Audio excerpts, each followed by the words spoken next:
Greetings, Unhidden Voices family. Welcome to episode 21. This episode is so special because I get to sit down and talk to my sister, Usree, Dr. Usree Bhattacharya, and her husband, my brother-in-law from a different mother-in-law, Dr. Jonathan Haddad. Usree and Jonathan and I have been in each other's lives for over a decade. We met at UC Berkeley. Usree and I, when I first started the program, we had the same advisor, and our advisor, Dr. Laura Starpani, recommended that Usree and I go. We were going to a conference, and she was like, you're both going. You might as well go together and stay in the same hotel. So that was where our adventure started, and we just over time, it's just been a wonderful, beautiful friendship, sisterhood relationship. They are both professors at the University of Georgia in Athens, Georgia, and they've been living there for probably about 2 or 3 years now. And when we speak, they talk really about the advent of the election that we just had, the fact that Georgia became Georgia turned blue, but in fact, they talk about the disenfranchisement that they both experienced. Being Usree is from India. She had to become a U.S. citizen, so she talks about the choice that she made to become a U.S. citizen in order to better support their daughter. They have a young daughter who's 4 years old. Her name is Kalika, and Kalika is a beautiful little girl. My niece, she's just amazing. She has a very rare genetic disorder called Rett syndrome, and as a result of the therapies and support that she needs, they needed to have access to quality medical care. So they talk about that. They talk about how neither one of them were able to have their votes count in 2016 and 2018 because of the ways in Georgia has disenfranchised voters. You'll learn a lot from listening to them, and it's kind of like pulling back the curtain on what is actually happening in Georgia. And because all of our attention is on Georgia, since we have 2 runoff elections that are going to make a decision about who controls the Senate at this point, it's really important to see just what's going on there, and from people who live there and have experienced what it's like to be for Usree, what it's like to be a brown woman, a woman of color, in what was very evidently Trump country, and how folks banded together. It's multicultural banding together. It's a really beautiful thing, and you'll learn a lot more about it. Also, we talk about Kamala Harris, and because Kamala Harris is South Asian, she's Indian, and she's Black. It's kind of like this beautiful thing for both of us in terms of our representation and having someone like her. She's her parents went to Berkeley. She grew up in Berkeley. She actually integrated the school that Marvin Reed, who we talked to in episode 19, she integrated Marvin's school. So it's just a beautiful, beautiful thing. So listen to this episode. Please, if you like it, share it. Amplify it, subscribe to our podcast, continue to listen, learn, and amplify with us.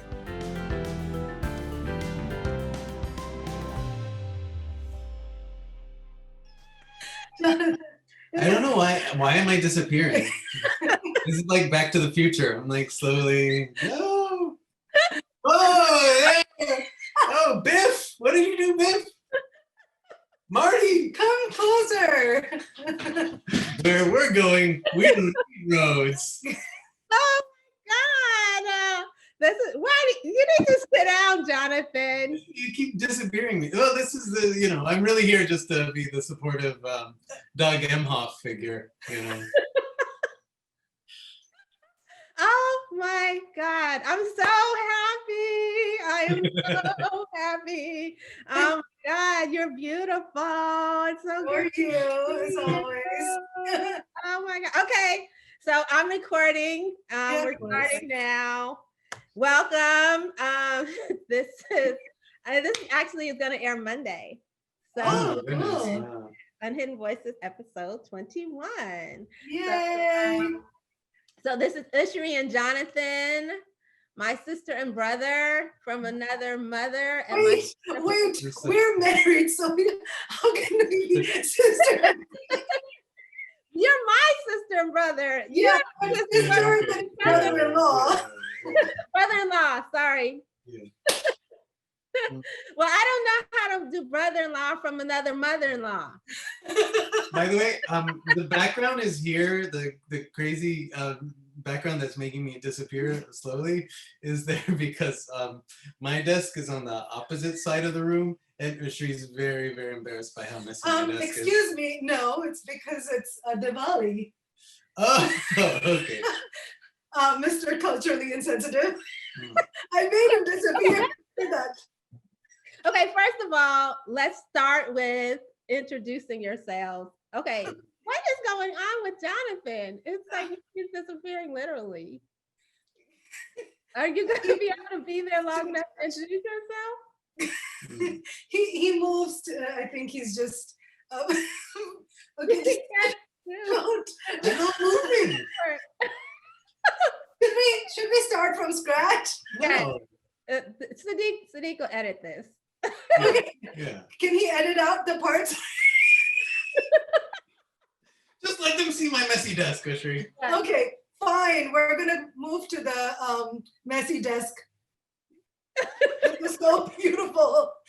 Speaking of which, we need the baby monitor over here. Oh, baby monitor is completely far away. Oh, This is why we were. This just means a work. You're busy. You're very busy. Yeah, very busy. Yeah. Okay. Very busy. Okay. So let's introduce ourselves. So let's start with Usree and tell us a bit about yourself. Okay, well, hi, I'm Usree Bhattacharya, and you really should know me by now, Amina. But pretend if I were just walking into your lovely office, what would I, you were telling me. Wow, this has been our office for a little bit during this pandemic, and I really actually miss my office. I'm wondering if that's actually your office or because this pandemic means I really don't get to work in my office very much. I'm just going round and round. Okay. Hey. Introduce yourself. Yeah. Hey, Amina. Hi. And everybody else. Thank you for inviting me for this. This is such an incredible venture, and I'm so proud of you for doing everything you do to amplify Black women's voices and the voices of those on the margins from across this incredible country. And so you have such a wonderful inheritance, in the sense of really powerful figures to draw on from your own family, and I'm very proud to be one of yours. So thank you for inviting me. And it's been, I think we met in 2006. Would it be 2006, 2007? I didn't start until 2008. Okay. Yeah. All right. So that's when I met you. So, yeah.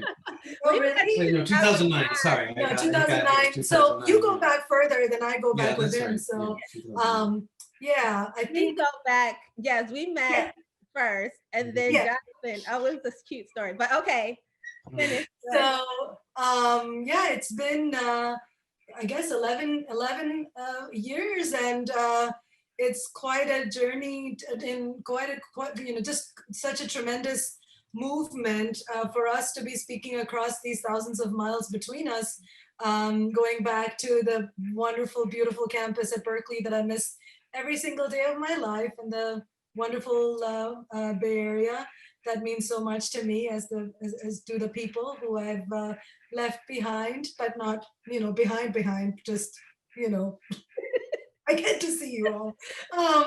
But also to be in Georgia today, on the day in which it's officially been announced that Georgia is a democratic state, and that so many people of color helped bring a very important, to help deliver a very important election to Joe Biden and to the people of America after decades. And I couldn't be happier and prouder of the work that people have done across the state, across different racial divides, to come together. And we just came back from a John Ossoff rally in which he marked the historic moment, called on John Lewis's words, and talked about Stacey Abrams and Reverend Warnock, important figures of this time in Georgia. And so very exciting day to be talking to you, Amina. So thank you for having me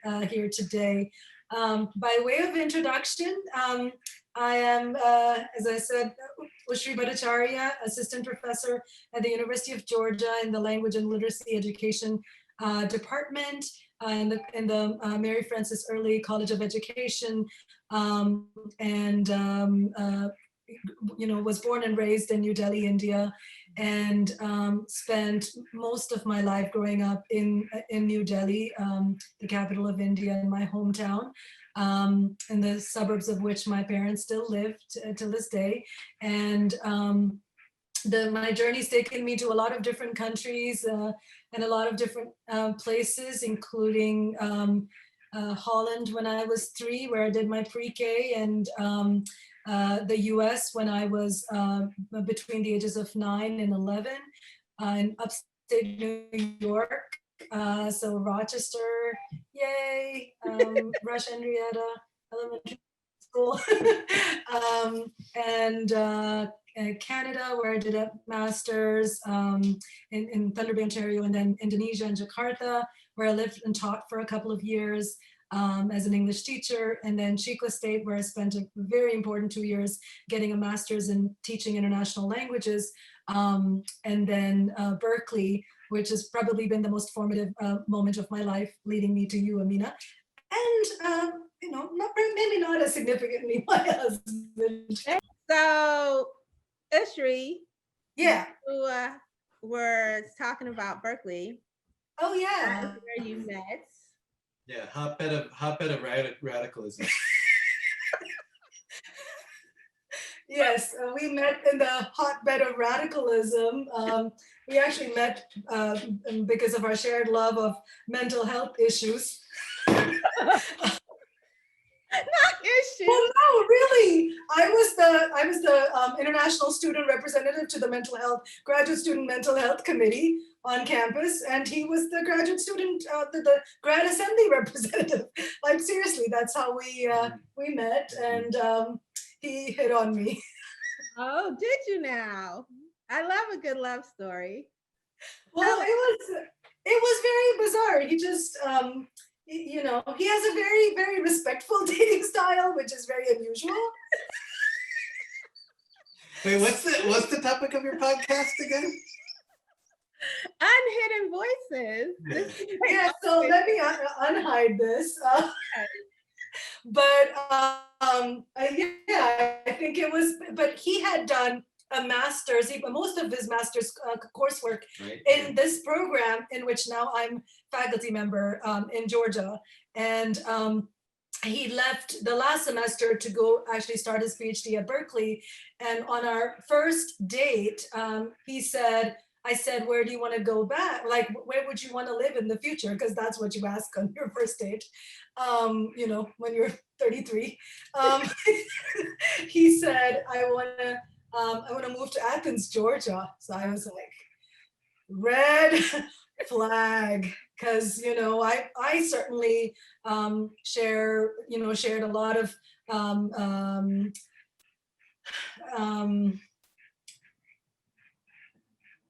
how do you even describe it? Just a feeling of uncertainty about how what living in Georgia would look like, fear, distrust, and it was just I thought, oh, if he's serious about that, this may not go anywhere. And that was actually something I thought about that first day, that yeah, I'm never moving to Georgia, because I was afraid as a woman of color to even think what a mixed race couple might look like in Georgia. And then you moved to Pennsylvania. Like, Right. oh my God, it's not Georgia. Well, yeah. Well, then, after my PhD, I got a job at Indiana University of Pennsylvania, which is rural. It's a big college with about 35,000 people, serving a lot of rural needs within Western PA. But it was very different from the Bay Area, where you had a lot of posters supporting gun ownership, and a lot of clear right-wing messaging on billboards across the area, and it was very unfamiliar. I'd never seen a gun in 11 years of or 9 years of living in the US at that point. Never seen it. And that was seeing it on the billboard as we were driving into town to Indiana, was really, really, it hit us that this was new territory. But when I actually saw the job ad for Georgia, I didn't tell him for about a month, because I didn't know that I was prepared, as somebody who was 8 months pregnant and still a person of color, to move to a small town in Georgia. And I think I love that I'm able to talk about this today, because I am so proud of the turnout we've seen in Georgia, and to see how blue this seeing the blue bubble of Athens. Wait, because I think, we're passing, we jumped, right? Oh, okay, no jump. First of all, we jumped really like a decade, because We did. right? So we started with y'all, and Jonathan, you have to introduce yourself. Yeah, Jonathan. Yeah. Sorry. Yes. I don't know. Introduce yourself, honey. Okay, well, first off, I want to say thank you for having me on, and really dedicating your platform to raising the voices of white Jewish men who really are not well enough represented in the media or the podcast world. And And then Usree said, Jonathan was like, does she know I'm white? Yes, I know you're white. I was like, okay, it's you're Iraqi, Jewish. Well, it's like right now we're talking about the Emhoff Harris couples, and I think we kind of qualify as an Emhoff Harris type couple, which is good. Well, first of all, but so part of what had happened, I think, when Usree, when you began talking about how we met and how we know each other, and I don't think people really, for those of you listening or watching this podcast, to really understand the relationship that we have, honestly, like when like there, I talked to my daughter and you, right, when Kamala Harris won. You know what I'm saying? Like, you're my sister, so this is my family, and so that's why we're talking, and also because it is so important, and I know how difficult, yes, we have blue, but it's been a lot of work, that you've done to get to blue, and I think people also need to recognize and hear what it's like, because with your baby and the disenfranchisement. Like there's a lot that you went through and are going through, and people don't know these stories, and I have so much, I mean, we cried a lot, and I don't cry that often. I mean, people that I cry sometimes, but there's like a lot of tears of joy, even like I'm happy to be to the joy part. But Jonathan, besides the molasses, like, that was the only reason I was about to disown you, because you tried to give me. He actually gave me some disgusting. I still taste it. I still taste it to this day. I've been to them. Now, in Indiana for Usree and for their baby shower. Yeah. And Jonathan gave me molasses. Thank you. Your coffee. in your coffee. And the coffee was good, but right. That wasn't just molasses, it was blackstrap molasses. So you had like the double sulfur kind of like effect there. It was very. It was, what were you trying to do? It's great in barbecue sauce. It's great in barbecue sauce. You know what? Coffee is not good with barbecue sauce. That's not true. You do like a lot of people do coffee rub steaks and then a little barbecue. Don't put it in I want to know, so Jonathan, tell us about yourself. Yeah, tell us about yourself. And tell us about what a lot of people don't know about me is I was born in Illinois. I was in an academic family, so we moved around. As my father tried to figure out where his talents would be put best. So we ended up at Georgia Tech for a while. And fun fact, I actually was living in John Lewis's district when he first won when he won that congressional seat for the first time. That's how old he is. And obviously. And and I'm a big I would say I'm from one of those very big like one of those families that just feels like very involved in democratic politics from the beginning. Not so much active back in the day, but it was like when White Fowler was running for Senate in Georgia, I was as a Democrat to be the junior senator to Sam Nunn. I was in an ad for him, I did not know this. Doing the Pledge of Allegiance in the classroom. My friend Brent actually had the major speaking role, but I still, it's like you do what you can at whatever age you can. So I've never really thought of Georgia. I've always thought differently of Georgia, and it was very interesting because back when I lived there in the 80s in Atlanta, people were already talking about the New South. And so I think right now we're in the like new South. I'm not sure how many news you have to add there, but I mean, I think I've always been. Abrams was on Colbert the other day and specifically said, I don't like the reference to New South. And then she used a different term, and I can't remember that.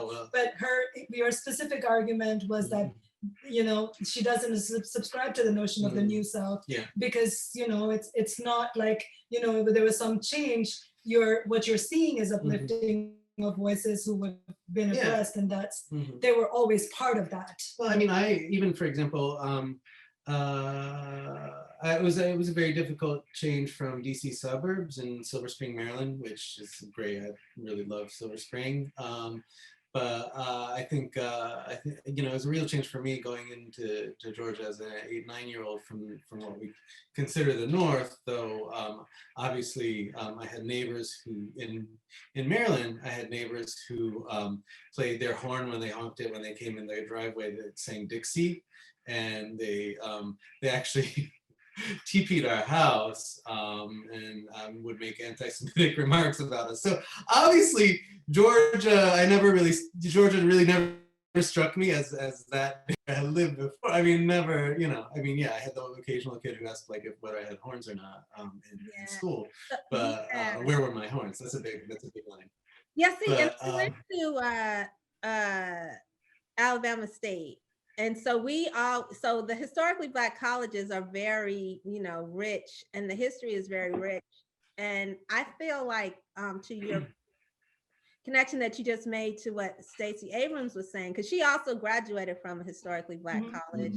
There, I feel like part of what we learned was, about the rich history of activism, of like the Coretta Scott King, Martin Luther King, like the civil rights folks, John Lewis, Stokely Carmichael, like those people, were very, active and doing the work.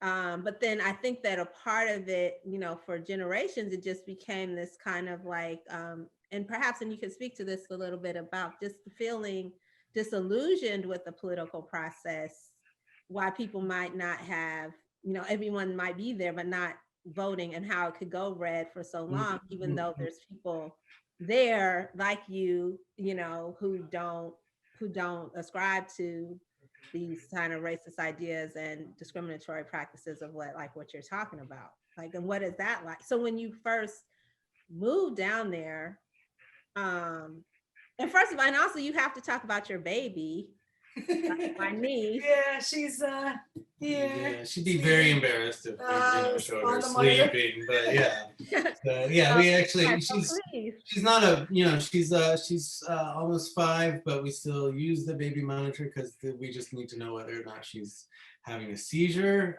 which is not always. It's weird to think of these kinds of things as normal part of your life, but that's what it is. You're usually good. She takes anti-seizure medication. It's good through the night. So I don't know, anyhow, there, she's a great girl. She's charming, has a big smile, and also has Rett syndrome. Yeah, she's her birthday's coming up on Christmas Eve. She will be 5 years old, and it's just shocking to think that that's around the corner. And that's been I'm still very, very glad that she's born under Obama, that Obama was president while she was when she was born. And the last 4 years, having a child who has significant disabilities as a result of her, this rare neurological condition she has called Rett syndrome, it's been very difficult processing the news coming out of the White House on almost a daily basis, and in Georgia, where Perdue and Kemp and Loeffler and others have made it a core part of their agenda to take health care away from Georgians, which Asaf spoke about in his rally today. It is, for some reason, there have been many attempts to take away basic, the right to access healthcare for the people of the state, and of course across the country as well. Because she's higher risk as a result of her condition to COVID-19, it just has meant it's been even more frightening to know, the kind of utter disregard for, strategic planning to try to control this pandemic, and to kind of just let it roam free. And even today, President Trump apparently noted that no matter what the numbers are in the coming weeks, there will be no lockdown, even though lockdowns are unfolding across Europe with rising numbers, and we are at 240 something thousand deaths in this country. I remember when the 3,000 odd people, I don't remember the exact number, and I should, but on 9/11, that number of Americans being killed was a shock that reverberated around the world. One American person killed in that kind of circumstance means so much, typically on a global scale. I was watching this unfold in New Delhi, and now to be an American citizen and living in this country and seeing the utter mismanagement and disregard for, a number of people that is so far beyond that, it's just been, right. it's unbelievable. Yeah, I just saw this report that Doctors Without Borders was like, we're going to stay in the US. Yeah. right? They normally go and treat, and support like other countries, but they're staying in the US because our cases are so, and it's everywhere. So there's no, but Mhm. talk a little bit about what it was like, because you had to go back to work. Like that's what you both are professors. Can I just add a fun fact that links Georgia politics to September 11th? Fun Since fact. Usree brought it up, yeah. This is how obsessive I am about my Democratic Party loyalty. Is I was in France, and Sadiq can edit this and put it wherever it will sound less crazy. No, so I was watching I think it was 2 days after the attacks, and on the French news they were having. I was in France at the time, and they were having John Lewis. They had John Lewis speak, and on the screen they identified him as a Republican. So imagine me actually phoning in to, I think it was like Francois, and like sitting on the phone until they picked up my call. And I was like, I'm afraid you misidentified John Lewis as a Republican. He's a Democrat. Like that was what I was thinking in the time. Like, 9/11. no, you do not identify him as a Republican. I have to say, stop for a second, because I do think it's really interesting too. And the one of the things I think that I love the most about our relationship is like we're all have these different like religious backgrounds and all and like racial ethnic backgrounds, right? And we still have so much. People need to learn from us. Like we should be like the like the model. Yeah, we should just break out into kumbaya right now. Like seriously. Okay. But one thing that I always think about, like whenever 9/11 happens, I always feel this sense of, I don't even know. It's like so much anxiety because of the not simply because of 9/11, but because of the subsequent discrimination Yeah. I experienced as a result of 9/11.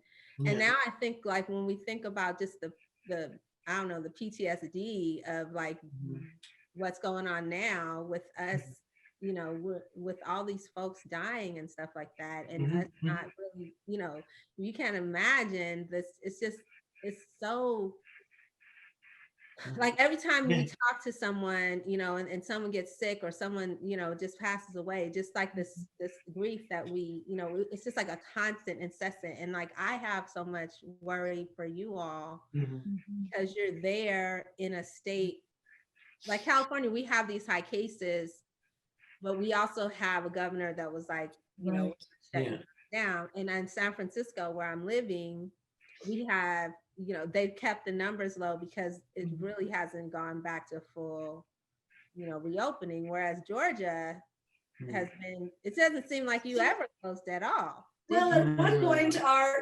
mayor in our city, Kelly Gertz, and basically all our wonderful folks who help govern Athens, Clark County, they decided very early on that they wanted to have like a mask mandate, and then of course Governor Kemp's decision is I'm going to sue them, and he sued Keisha Lance Bottoms. Yeah. And the idea that you would sue people who are trying to protect Athens, people, Georgians' lives, and this was not just against. It was also this lawsuit was against, I think, Savannah, which of course had kind of like a renegade mayor who was very much in favor of doing a lockdown. I mean, this is playing with people's lives, and we live in a university town. We have as many people as are in Berkeley. So like as in the campus at Berkeley, almost exactly the same number of people. You can imagine drawing diverse people from so many different countries, so many different cities, so many different states at UGA, one of the top public and the oldest public university in the country. How the impact and our hospital system that's serving 18, all the rural I think it was counties, 18 counties, 18 counties served by 2 hospitals. I say this because the 2 hospitals in this county are one is 2 minutes away, one is 3 minutes away this way. So we are seeing ambulances and a lot more activity since and we moved here in the middle of the pandemic to our home.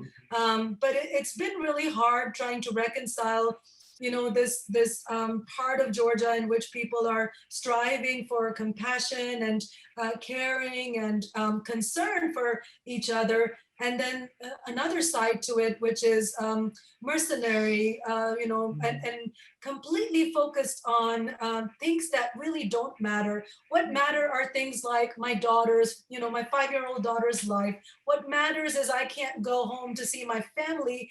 I don't know when I'll be able to go to India again. And if I will ever see my parents who are in their 80s again. He cannot go home to Illinois. He can't go to Illinois. I can't see you in California, and you can't come here. We are all very high risk. And I can't see my sister. I don't know when I will ever see her and her family again. That's what matters. Freedom that protects you from wearing a mask. What kind of freedom is that will kill you? I mean, I don't understand that ideology, and I don't wish to. I just hope that the new administration is able to do what it needs to do by winning a Senate mandate that will allow it to rule and not be completely tied down as Obama was for those 8 years.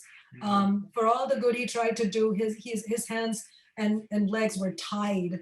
And we cannot have a symbolic victory in the White House. We need a victory and a mandate that's able to make a difference. So wait, what is it like when you go to actually teach? Do your students wear masks just because they no? They don't show up. They don't show up? Early in the semester, they were showing up and they would wear masks. And then they realized, since at least 2/3, at least in my classes, and I teach 2 classes a week, 2 times a week, mostly undergrads, and most of them weren't comfortable going to class. And so once people realized, wait, I'm one of maybe 2 people coming to class in person, and that means that if there are breakout sessions on Zoom, I don't actually get to talk to anybody. Like they ended up just staying home and Zooming. And every time you go to campus, it's a complete ghost town. It's a complete ghost town. I feel pretty safe. Yeah, it's safer there than it would be to go to any other place in Athens, because like 3 professors will be in the building. Sitting there with no mask, eating and doing whatever. No. So what's happened, and this is newer, we are now in November, so most students, so here's what happened. In the beginning, once I think instructors across the board were told you have to go in, you have to offer face-to-face instruction. And I've written about this in the Atlanta Journal-Constitution. It's a very, very difficult one to understand because the USG's position, the University System of Georgia holds that the best method of instructional delivery is face-to-face.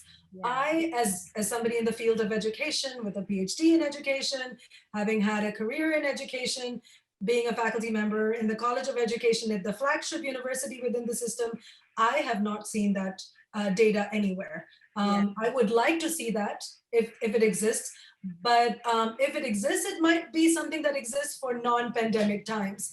There is certainly no instructional research that shows otherwise so far, given our context. And so because of the fluid context of the pandemic, professors had to be very flexible with attendance. And so most of them said, if you are not required to attend on Zoom. And so, you're not required to attend in person, you will be given the, or you have the option of attending via Zoom, because somebody could be exposed, somebody could have COVID, somebody could have, somebody could be there's a million different reasons why. But then students, I think students and faculty members all realized that the safest thing to do was to not go to class. And so undergrads as well as graduate students, some undergraduate students I think have parents, from what we understand, parents have expressed, anxiety over, paying for this quality education, that, they're not getting face-to-face instruction. That's a lot of money to pay for online, recordings and things. But I think, the instructors have done a tremendous job in offering innovative ways of, making classes engaged and as meaningful as they were prior to the pandemic. But I think by and large, if you walk into any building on campus on a weekday, you are going to be hard pressed to find very many people, certainly not more than a handful of people in any classroom at any given point of time. And so that's how the numbers went from 1,500, I think, that first week when students were back, our numbers, confirmed numbers, were 1,500. Now it's rising again, but we're at like 80 something today. It actually rose for second time. I've had 2 students who had to withdraw from classes because of after effects of COVID. I've had 3 students who have contracted COVID, and then since the start of the pandemic. Wait, so you went from 1,500 cases to 80 cases? Since the start of August, and the reason why that's probably happened is because students just stopped going to class. And faculty members made it clear that, imagine going into a classroom when you have 1,500 confirmed cases that week. It is, especially, for us to go in there, it is one thing for us to go in and you risking our own lives. Have to worry about your daughter. Exactly. So what about that? Like, isn't like, are you unionized? Like, is that? No, we have a faculty union that's a newer organization. There has been no budging on the, within the state, state system. We don't, not a lot is decided locally. So this is not a UGA issue. This is a statewide issue. So folks at Georgia Tech and UGA are pretty much in the same boat. But Georgia Tech did many, I think hundreds more times of testing than we did. They had they gave their instructors, I think they did something creative to allow instructors to offer hybrid, instruction that may be synchronous Zoom. But yeah, there's no budging and at our end. Georgia Tech is in Atlanta. We're here in Athens. We have 2 things. We have the university, we have the music scene, and then we have football. The music scene is shut down.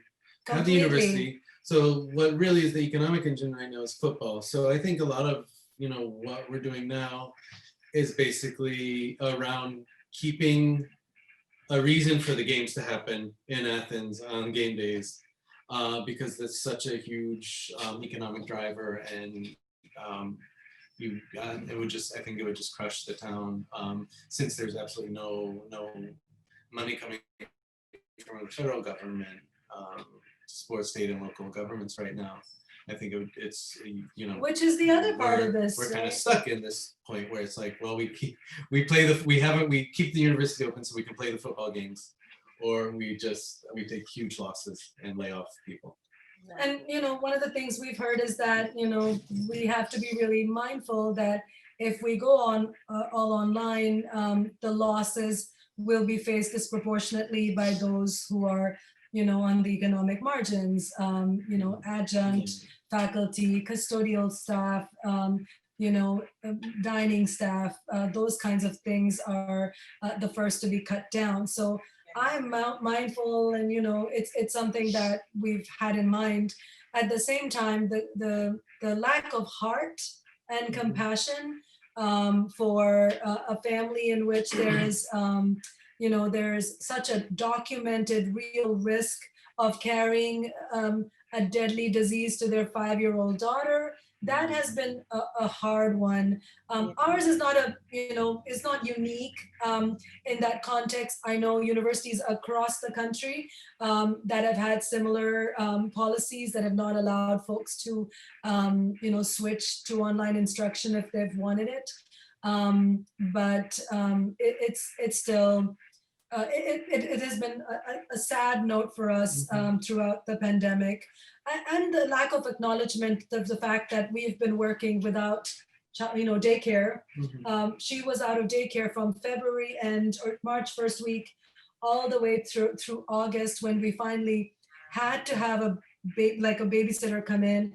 And for a child who is has significant disabilities, that is a full-time job for two people, and do not have any room to work, or any real support or acknowledgement. Again, it was not even a basic acknowledgement that we see you across the university system. Our school district had been closed since February all the way through.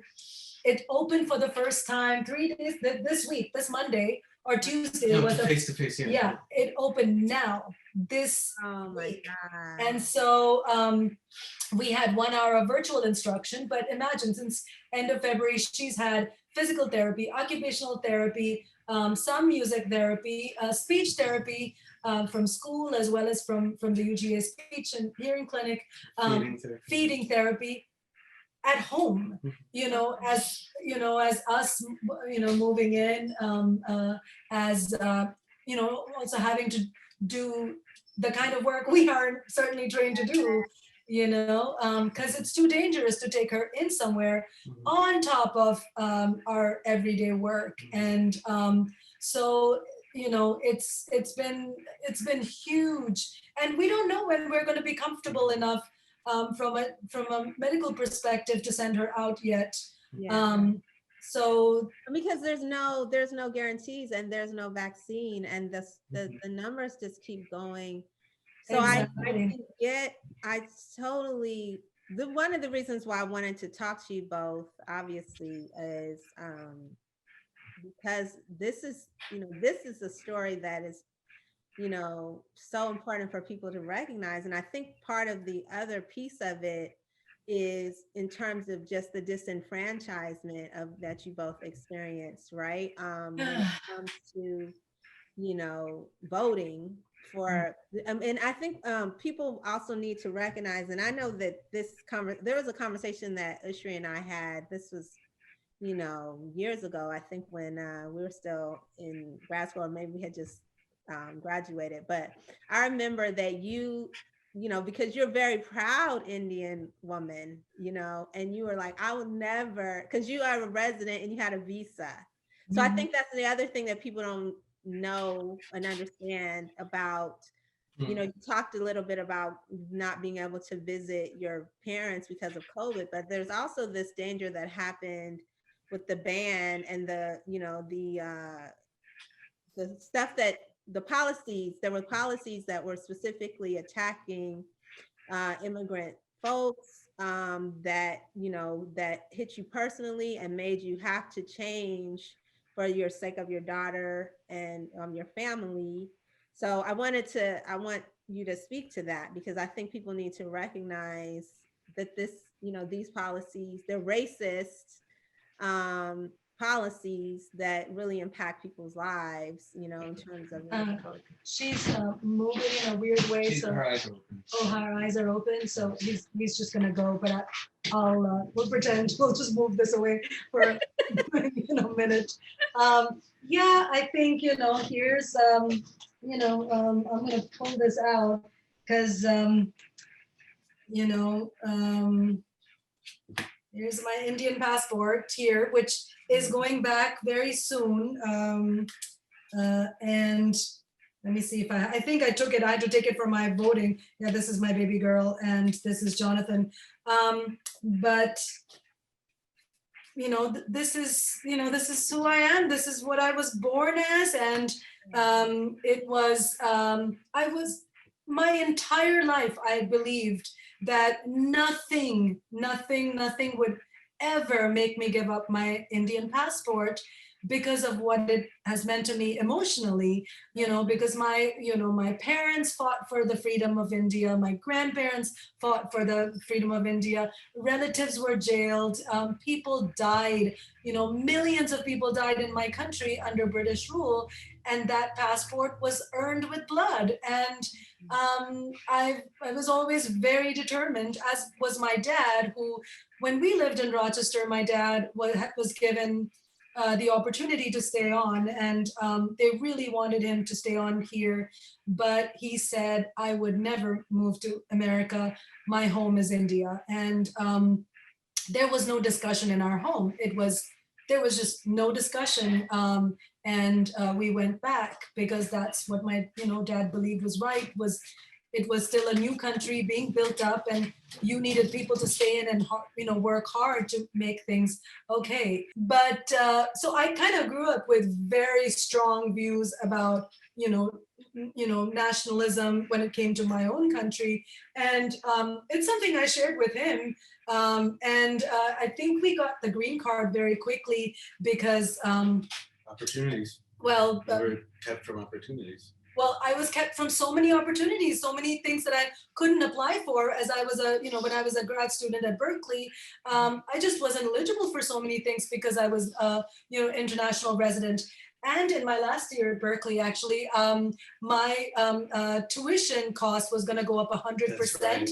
And because it was, it was a time of great economic uncertainty at Cal, I had less of a job than I did the previous year, and they wouldn't have money to pay 100% of the fees as opposed to 50%. And so I knew I had to go for the green card, and that was okay to me because I thought, this is where I live. I was married at that point. And I think that's part of the things that Jonathan did, embrace about me and think, and understood to be like an important part of what made me who I was. Yeah. And then Trump won, and I the first few days I just cried and cried and cried, and it was so hard because of many of the things he had said, which I don't have to tell you, Amina, that were terrifying. And then I reached a point of thinking, maybe it's not going to be as bad. He was a Democrat once. He's from New York, like he lives in New York. Yeah. How far can you get from that? You can get very far from that. And boy, that moment of hope did not last long because, of course, he rolled out so many different bans, so much xenophobia, so much anti-immigration rhetoric, anti-Muslim rhetoric, Black rhetoric, Latinx community rhetoric. I mean, he was going, and anti-Semitism as well, which was very much part of his. No, actually, he has a Jewish son-in-law and Jewish grandson. Yeah, those. Okay. Moving on from that.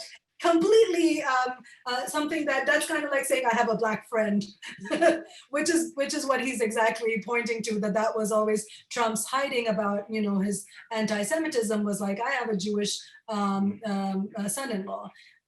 Anyway, but that I think maybe 2 years into it is when I first started, when Kalika was diagnosed in 2018, so just midway through his presidency, that the being hit with medical fees, running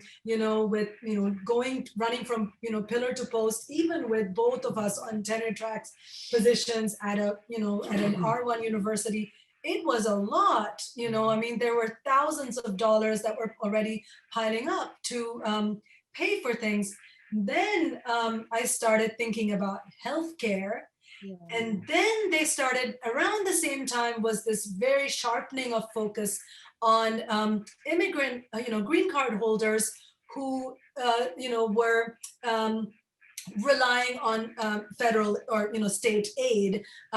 So they said they were targeting people who were on food stamps or on welfare. But what they were also targeting were people who were immigrants, legal immigrants, who had children, medically vulnerable children who were on Medicaid, or had Medicaid waivers, for example. Kalika was going to be in that category.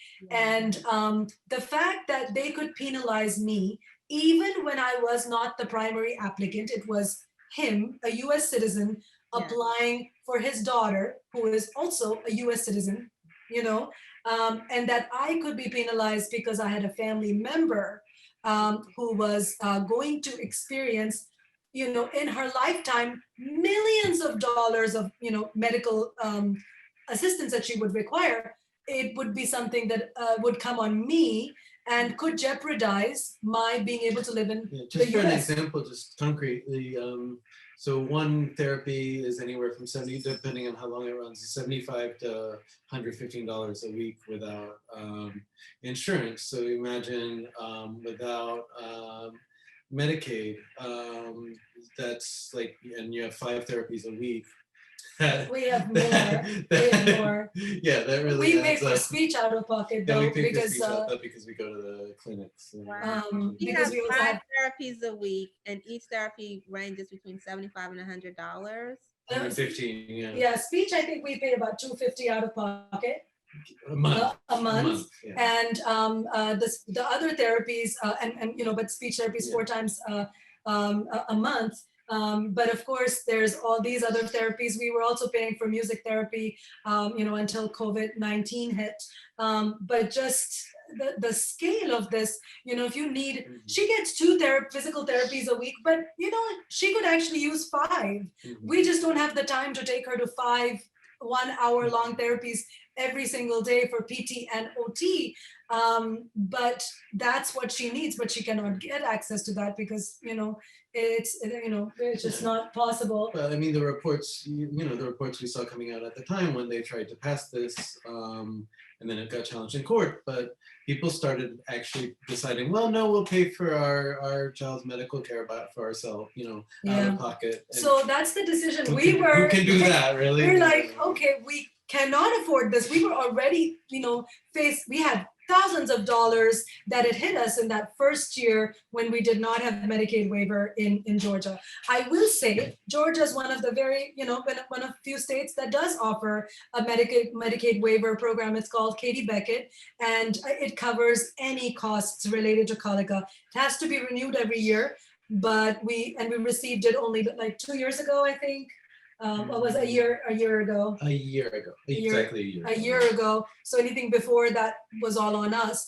But imagine having, she's had surgery, like eye surgery at Emory. You were there. Yeah, that's right. You were there. I flew. That was 2 years ago. I know. I saw you face to face. Oh my God! It is. But yeah, I flew out because you told me that she was having eye surgery on her eyes, so I be with you while she had the surgery.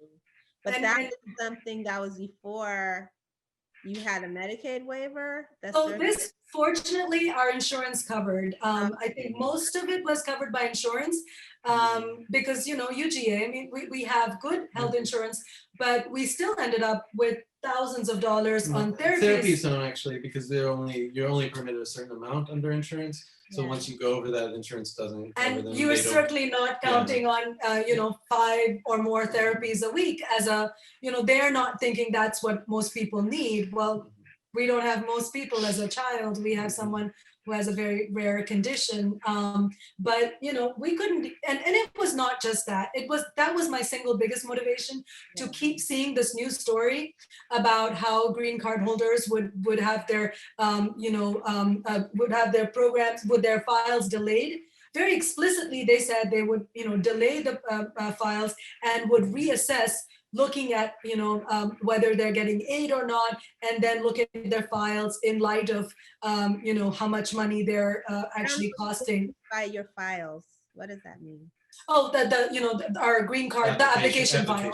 Oh, the So, application. So they would yeah. delay your application for, Like Yeah. for a renewal. For a renewal. So, oh, and I was, I think I was due for a renewal. I forget now when, but I think I was due next year. And so I had to make the calculation, what if this nightmare continues? And I think when we were in the midst of that 2018, 2019, it felt like it would never end.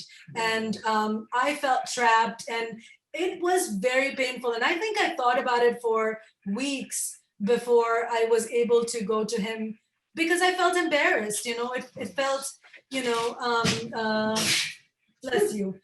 It felt very embarrassing. It felt like I was going to do something that was, making me less of who I was.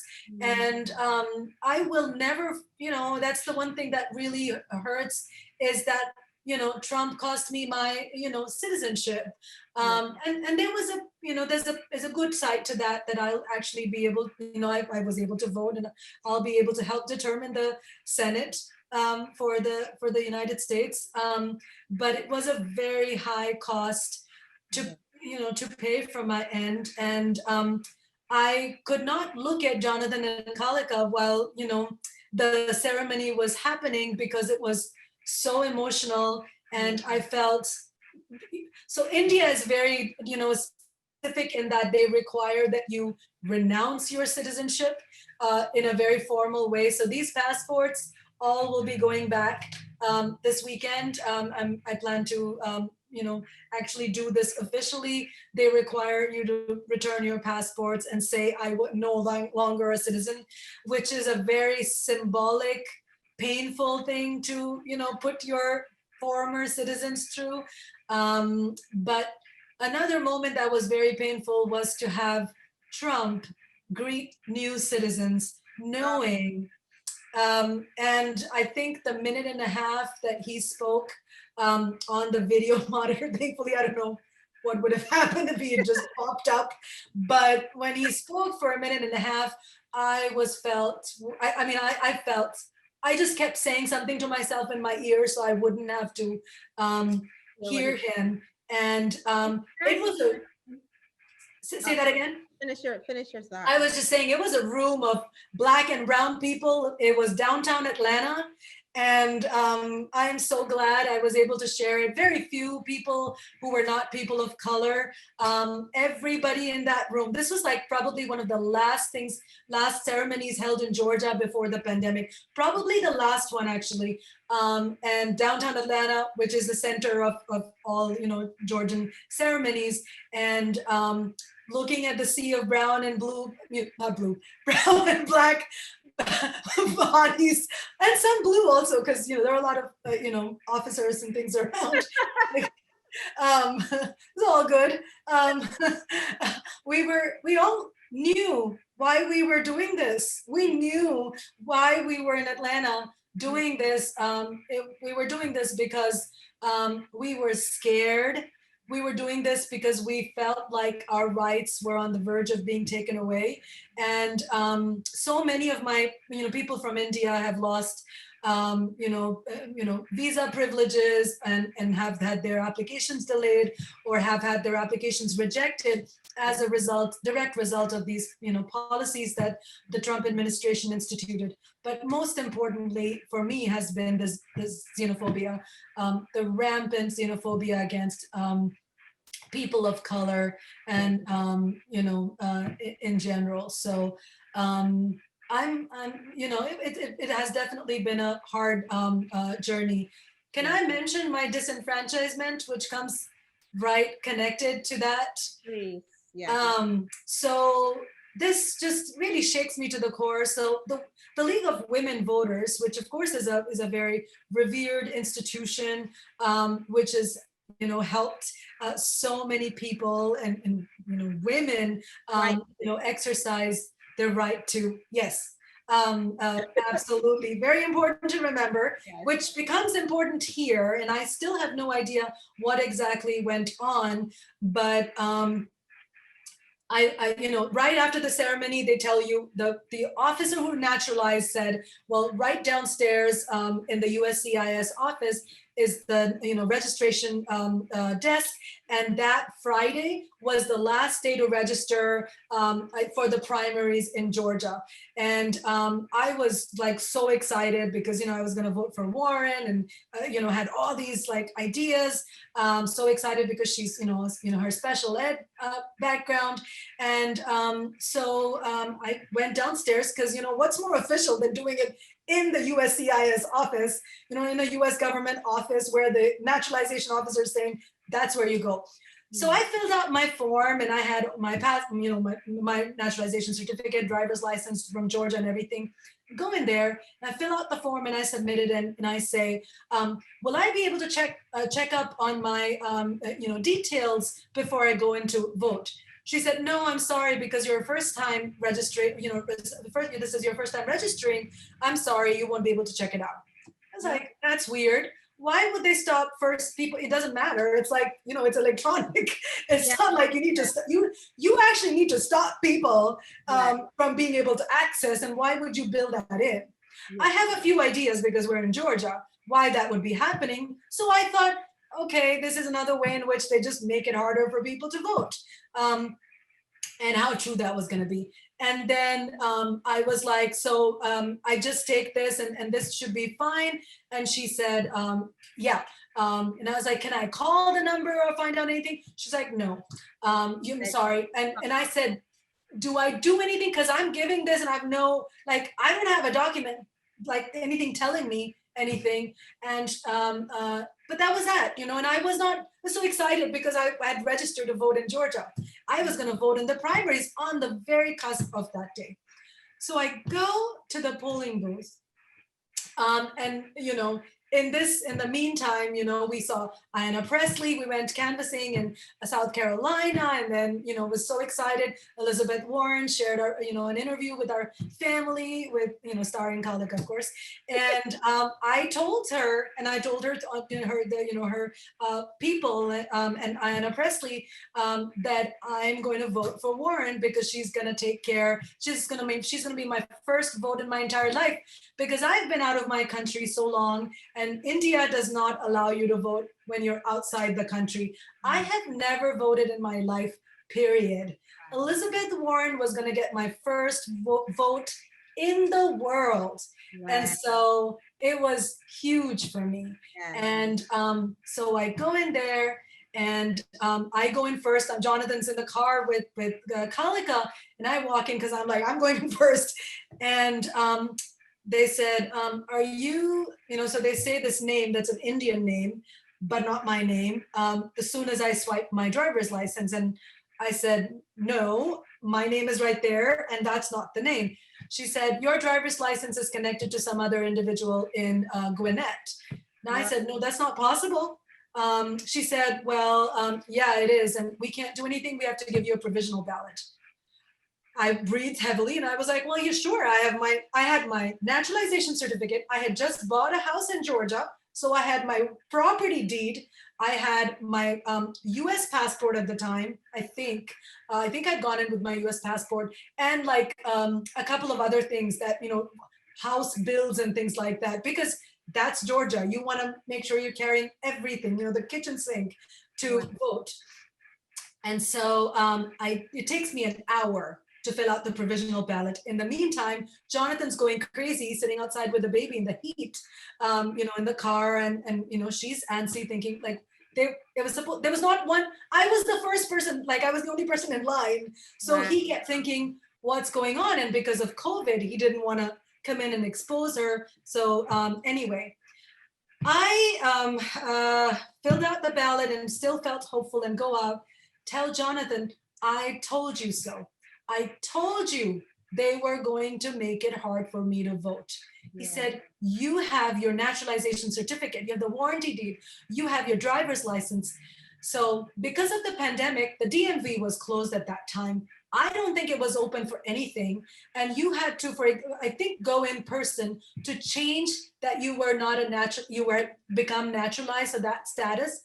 But I had a naturalization certificate from the original, from the US government, and a passport, which really should trump my driver's license. That's right. But I called my Clark County Clark County a week later to check if my provisional ballot was accepted. They said, yeah, they checked and said, yes, your ballot was accepted.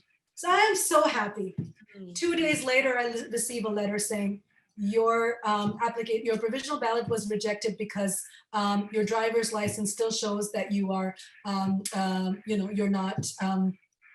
You didn't, you're naturalized, except you're not naturalized. You're a green card holder, but the other document says you're naturalized. So I was denied my right to vote, and I'm not the only person in the family who experienced this. Unfortunately, Kalika is having some sleep disruption, so Jonathan's watching on monitor. He's trying to put her back to sleep. And this is just a side note, but sleep disruption is one of the scariest things for us because it is most likely to lead to a seizure. So anything like that has to be taken care of immediately. But when we had moved here in 2016, just in time to vote, Jonathan was not able to vote. And the weird thing was at the DMV for the registration, you have to opt out in order to get registered. What? Or like, I think it was something really strange, like you had to opt out. And so when they asked, do you want to opt out? He said no. And then he said, does this mean I'm registered? And the woman at the DMV said yes. And then when he went to vote, no, we cannot accept, you are not registered to vote. And for the life of me, I don't understand how a country that has packaged democracy and circulated it across the world in many different ways, forces people to register to vote. You should be able to walk into walk into a polling booth and vote. What is a vote if you have to register to declare your intentions? All citizens should be able to vote after a particular age, and this should be a national holiday. No two ways about it. No two ways about it. People should get paid for this. People should be encouraged to exercise it. There are countries, I think it's Australia requires everybody, you have to vote. It is your legal duty to vote. And if I don't understand why jury duty is something you have to do, but not vote, like who came up with that idea, right? But you can't do jury duty if you're not registered either. No.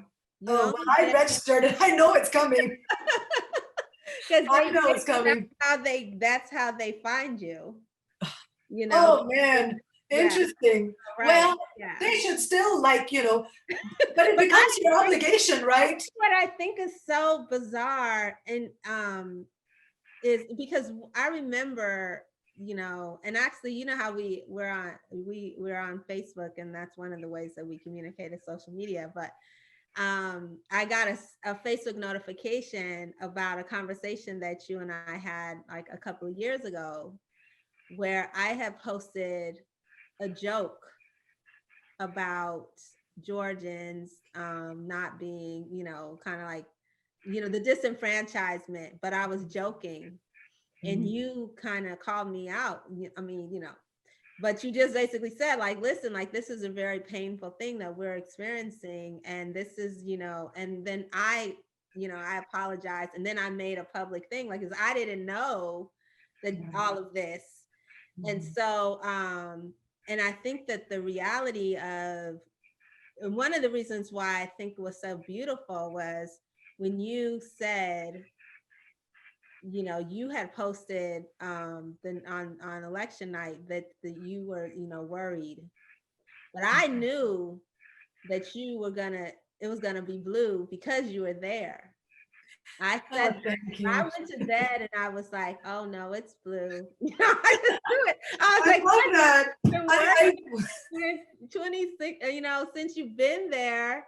And the fact of the matter is, I was like, no, my family is there. I knew it was going to be blue. I knew it was because you were there and the work that you've been doing. Well, led by the almighty Queen, Stacey Abrams, and a huge, massive group of organizers, of people of color in particular across the state, who have left no stone unturned, actually upturned boulders in this quest. And something I've been hearing recently has really struck a chord in me, that the concept of red Georgia has been a racist one. It only applies if you look at a very particular section of the population as the voting kind. We have very diverse communities across many different spaces, such as Atlanta, seeing Augusta and Savannah, and this really interesting, space in rural Georgia that's all blue, beautiful You blue. learn so many counties watching the big Yeah, like, oh, Gwinnett County, Clark County. Like I know Clark exactly. Well, So Gwinnett was sweet. What's your county? I'm in Clark County, the one you just mentioned. Yeah, okay. Yeah, well, Gwinnett is huge, and so we all had our eyes on Gwinnett, and I think there's been so much excitement and hope here, but also we've been able to see how much campaigning has been going on at the grassroots level, and I'm so grateful to like local community organizers and people who are running for elections, such as Debbie Gonzalez, who has had to fight Kemp 4 times so that she can even contest this election, because he kept trying to keep the seat vacant. Imagine keeping a DA position vacant so your people can't access justice in order to suppress them. I mean, how transparent this has been. And then Jonathan Wallace, Mocha, just like a tremendous just upswing of democratic folks who have been organizing here in Athens, but also, of course, just wonderful folks doing this. They've been doing very quiet, hard work in Georgia, and that's what I think really defines Georgia: the quiet, hard work of people of color. And we have very diverse communities here. We have people from, India. We have people from Korea, from China, and Black communities, Latinx communities from different parts of South America and Central America. And Russian communities, and just they're just people from many different parts of the world living in Atlanta and its suburbs. And I think this is a new recognition of that, of how cosmopolitan, how progressive and forward thinking it is. And I thank Stacey Abrams and all of the community organizers who've made it possible for me to be able to vote this time. Yeah. So, that's a beautiful thing. That is a beautiful thing. And to see it. So talk about that, because the one thing that we haven't talked about is Kamala Harris. Yeah. Oh, her. Her, right? Because that was one of I thought it was beautiful, right? And it was of course, amazing.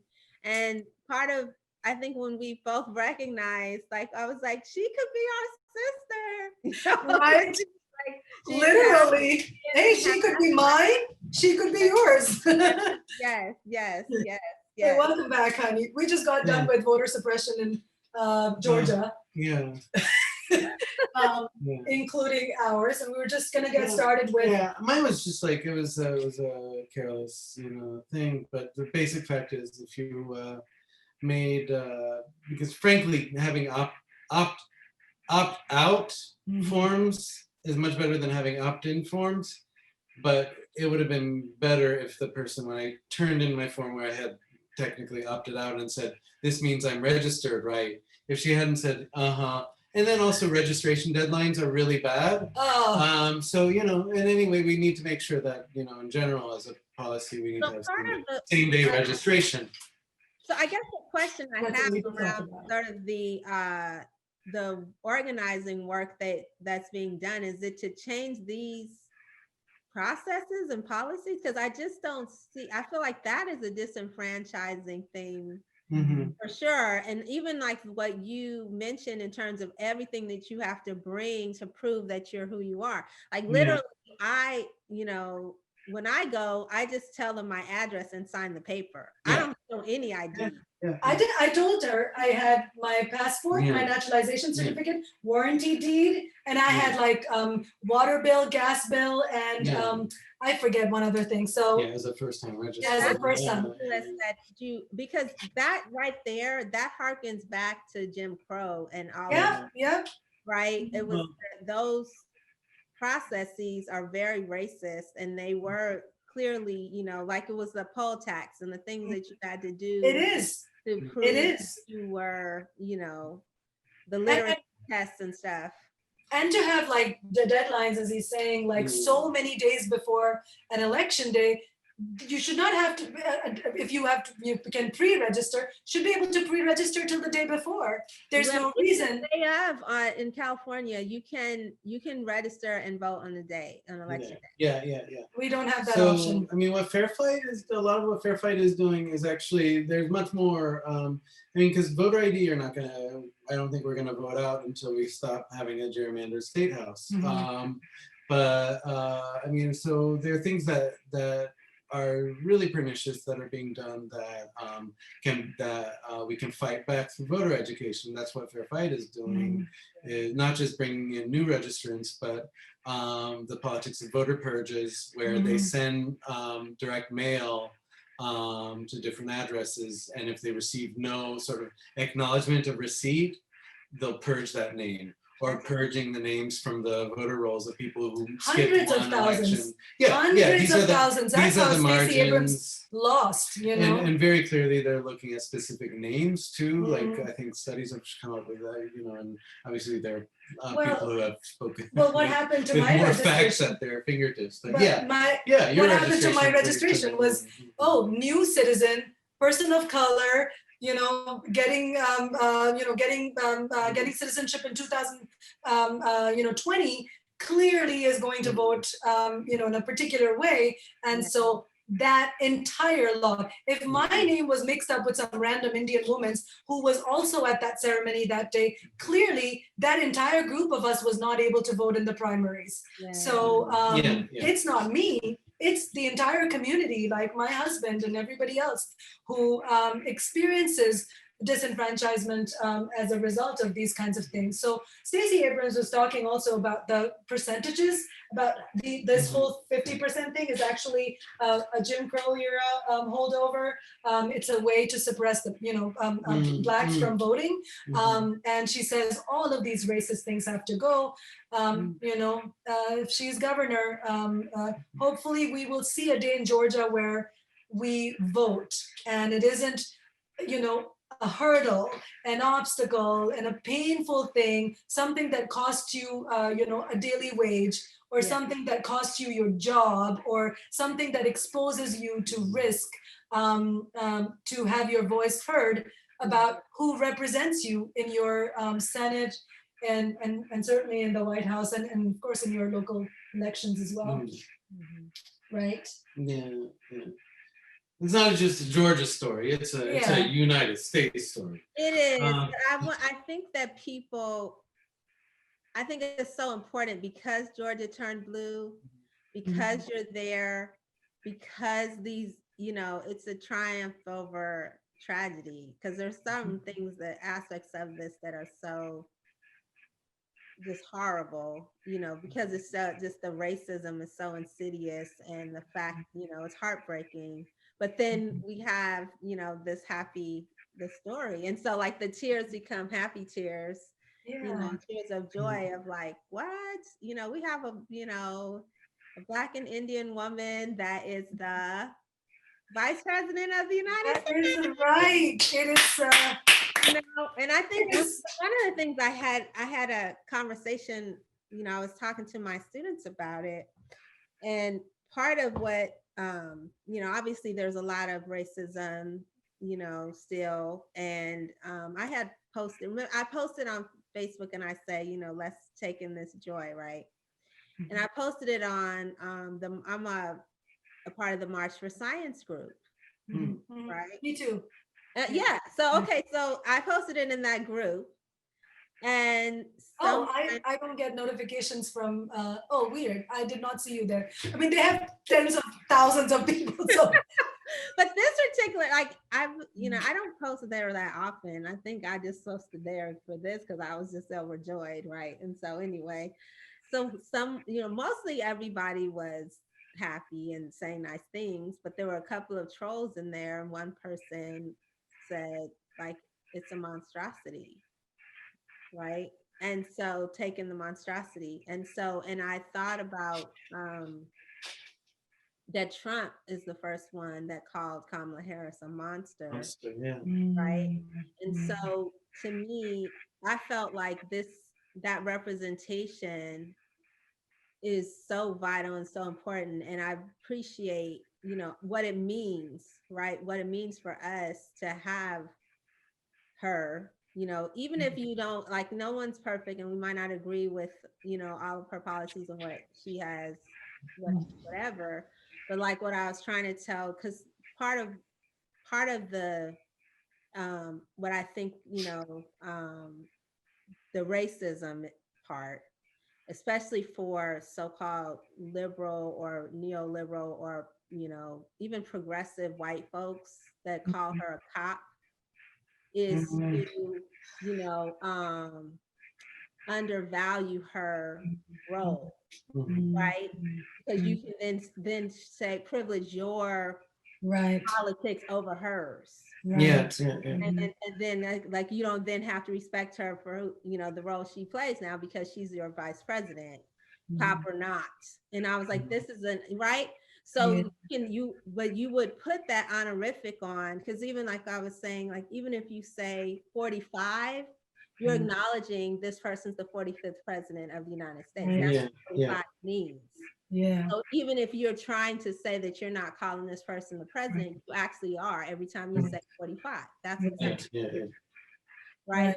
To not give her the respect that she's earned is racist, right? And so I've been trying to just hearken into the joy of actually being able to have this be the reality and the work that to actually have this.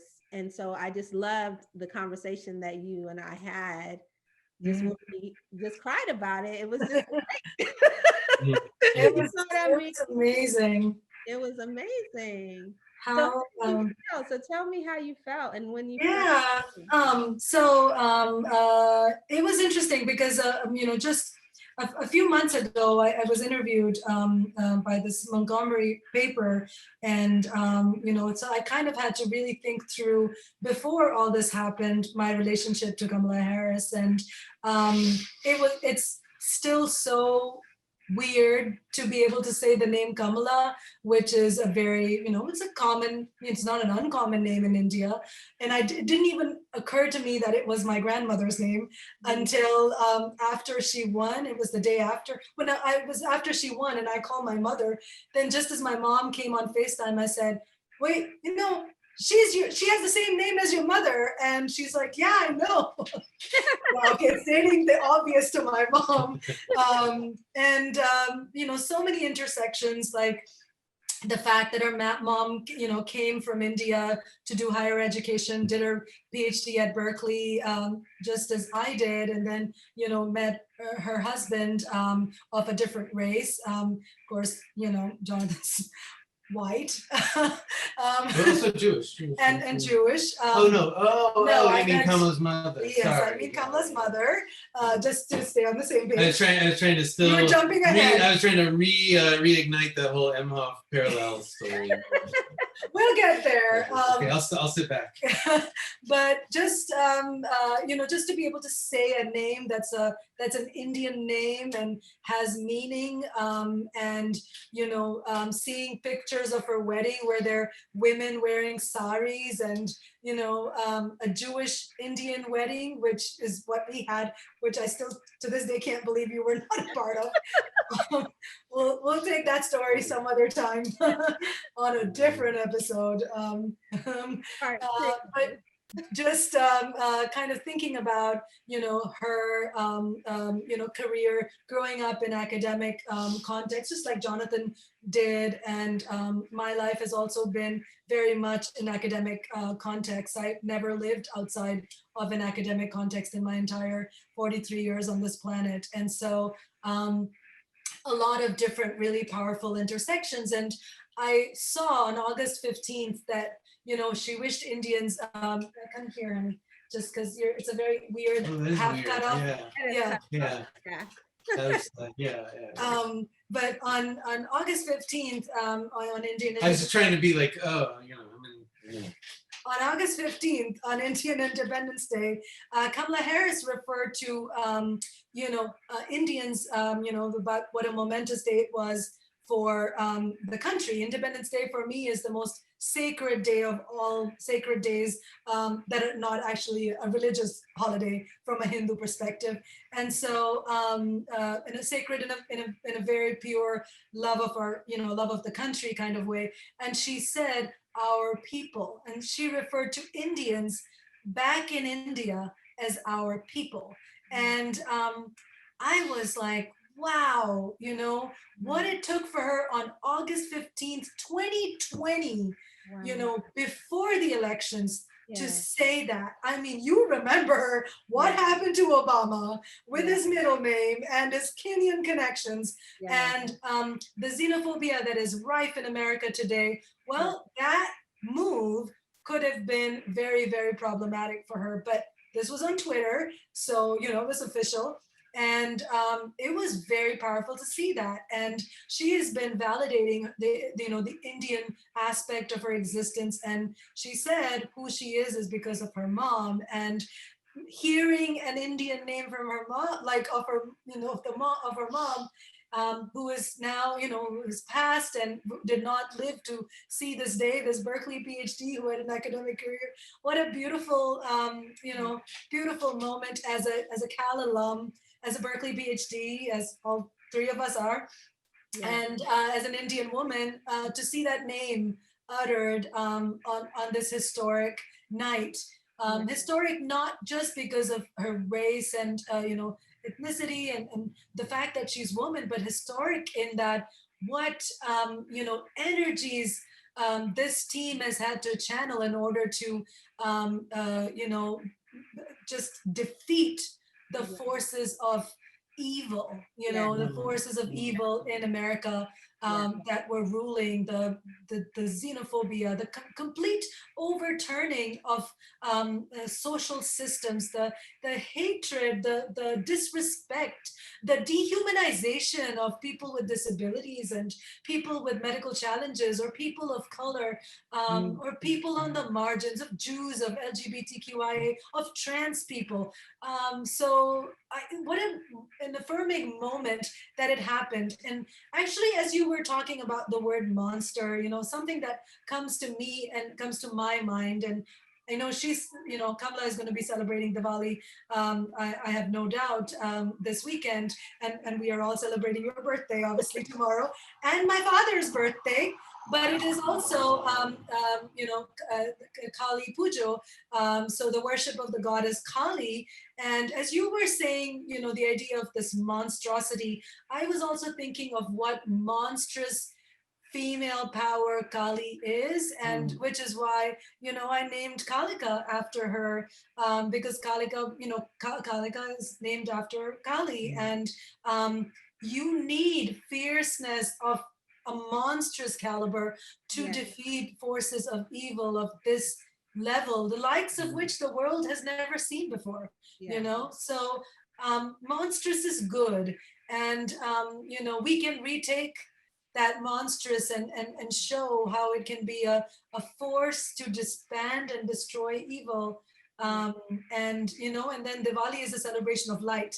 So the forces of light to push out the darkness. And I think one of the things that it reminds me of something that my parents used to always say to me, which was the only way to really ever defeat racism is to rise above, you know, that you know, like if someone is, you know, they want to bring you down, but your light is shining, right? You're rising above and you're doing it.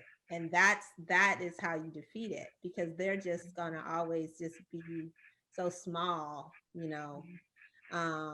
And so when that's what I thought, because like you see how she glowed, you know, when she was there, she was just beaming with, right? And so anyone who can't see that is, you know, Yeah. that's your, Yeah. you know, your loss, right? You know, and so she rises above it. And so that's what I think is so beautiful about it. And, you know, and I think that your story is that too, you know, and that's why I wanted to have you here, because it's just the light, you know, and it's, you know, I know that it's not been easy for you both. Um, and I appreciate that, you know, just the strength that you bring and the tenacity and that force and that light and that continued dedication, that you're, you know, bring to, you know, even just shining a light on this, you know, Rett syndrome, which, you know, I didn't know about it until I found out about Kalika having it. But the ways in which you, um, the love that you bring and the support that you bring and the beautiful ways that your family has just, you know, you just unite around, you know, her, and you know, helping us to understand, like, you know, the ways in which the inequities that have happened, and you still persevere. And so Well, I have I so want to, I have so much love. I would, you know, thank you so much. And, you know, right back at you first.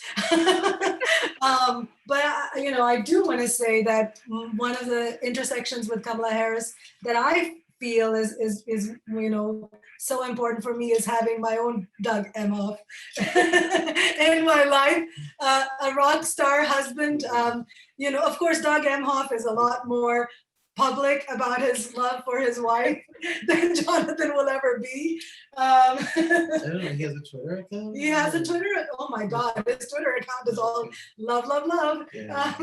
But I think he represents the you know, just as Doug Emhoff represents the best of good Jewish men. I have my you know, to go into a stereotype, I have my own. Yeah, we went through a tough patch when it was Anthony Weiner was the prototypical Jewish political spouse. So we've come, and not to get into the Spitzer. Let's not. Yeah, and John. And of course, we saw John also tonight. So, who is? We're turning a corner. Turning a corner. Thank God. Thank God from that.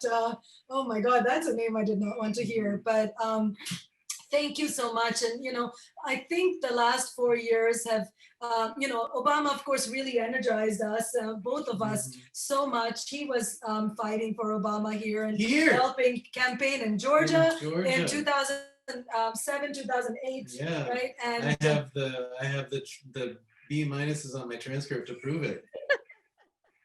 I managed to get A's through my campaigning for Obama, and it was so very special and weird. We have more work to do in the South. Hey, I was not a citizen. I was not even a green card holder when I was going out on the trenches and campaigning for Obama in Reno, in rural Reno. I was walking around. Not rural. No, in like rural parts of Nevada, not just Reno suburbs, rural areas. Exurbs. And doing that. So it's it's a good place to be at. And I think we are all called upon at this, the 4 years of Trump presidency have been good for one thing, which is,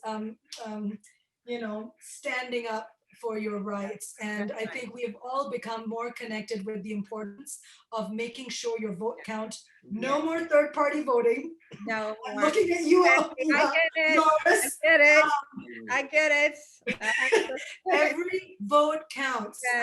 And we need people in California paying attention to people in Georgia. We need people in New York, in DC, paying attention to people in Georgia, because this is ridiculous that we have this concept of red states and blue states. And I think AOC said today, there is no red state, red Georgia, there's voter suppressed Georgia. And that's what Stacey Abrams has been saying for a decade now. Yeah. And it's one thing, I think it's really important we move past. What I began with was my story of how tremulous I was about moving to Georgia, moving to Athens, and how excited it was to be able to see the spirit and vibrancy in our college town today with Ossoff and our local Democratic candidates. Russell Edwards, Debbie Gonzalez, and Spencer Fry. Yeah, all showing up, and just reminding us of Thornton. That's right. Thank you, Jonathan. And just shout out to our local politics. That's right. Well, I mean, it's a very important day, and so yeah, I think it's good. The 4 years have taught us that it's important to make sure your voice counts, is heard, and counts as in votes. It's important to have your voice count. So help those who are in voter suppressed states be able to move past the oppression that has been part of this area for so much time. We've shown how it can be done, but we need support from others, people who are more well-funded and more established to move even more past this. So and move to Georgia. Georgia's a great state, but wait Well, until January. let's try this thing first.